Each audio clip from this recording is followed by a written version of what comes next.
నిన్న మా ఇంటికి ఒక ముసలమ్మ వచ్చింది కూరలు పట్టుకొని ఒక గంపలో. నేనెప్పుడు కూడా ఆవిడ దగ్గరే తీసుకుంటా.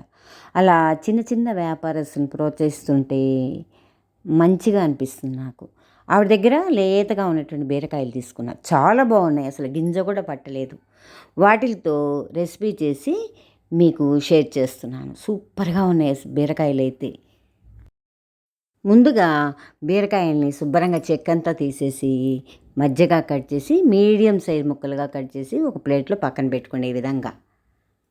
తర్వాత స్టవ్ వెలిగించి కడాయి పెట్టి కాస్త ఆయిల్ వేసి ఒక స్పూన్ పల్లీలు వేసేయండి. వేసేసి సన్నని మంట మీద వేయించేసి అందులోని 4-5 పచ్చిమిర్చి అలాగే 5-6 వెల్లుల్లి రెబ్బలు వేసేసి వేయించేసేయండి. అవన్నీ వేగంగానే ఒక ప్లేట్లో పక్కన పెట్టుకోవాలి. అదే కడాయిలో కాస్త ఆయిల్ వేసి ఒక స్పూన్ శనగపప్పు, ఒక స్పూన్ మినపప్పు వేసి వేయించేసి కాసిన ఆవాలు కూడా వేసేయండి. ఆ పోపు అంతా వేగంగానే బీరకాయ ముక్కలు అందులో పడేసేయండి. అందులో రుచికి తగ్గ సాల్టు, చిటికెడు పసుపు వేసేసి ముక్కలన్నీ కలిపేసేయండి. మూత పెట్టేసి సన్నని మంట మీద మగ్గనివ్వాలి. బీరకాయ చాలా ఫాస్ట్గా అయిపోతుంది, నీటి కూర కదా, అలాగే ఈజీగా డైజెస్ట్ అయిపోతుంది పెద్దవాళ్ళకైనా సరే. నైట్ టైము చపాతీలో కానీ రైస్లో కానీ చాలా బాగుంటుంది ఫ్రెండ్స్. ఈ విధంగా తప్పకుండా ట్రై చేయండి. తర్వాత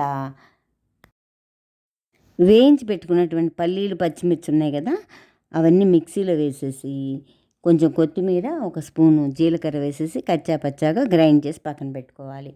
బీరకాయ ముక్కలు మగ్గంగానే ఈ పేస్ట్ అందులో వేసేసి కలిపేసేసి 2 నిమిషాలు అవ్వగానే స్టవ్ ఆఫ్ చేసేయాలి. ఇలా రెడీ అయినటువంటి కూరని ఒక ప్లేట్లో సర్వ్ చేసుకొని రొట్టెల్లో కానీ రైస్లో కానీ తింటే అద్భుత ఫ్రెండ్స్. Thank you.